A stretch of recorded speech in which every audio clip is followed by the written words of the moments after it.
This is from JEE Advanced 2025, Paper 1. We're given a diagonal matrix P and asked which integer orthogonal matrices Q commute with it. Now, a rather typical way to solve this problem is to assume the matrix elements as variables and solve a bunch of equations.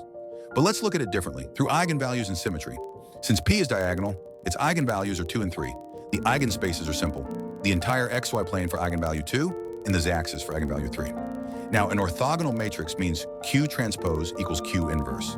With integer entries, these are just sign permutation matrices. They permute basis vectors and flip signs while preserving angles. For P and Q to commute, Q must preserve the eigenspaces of P. That means the xy plane maps to itself and the z-axis stays on the z-axis. Here are the transformations P to Q and Q to P.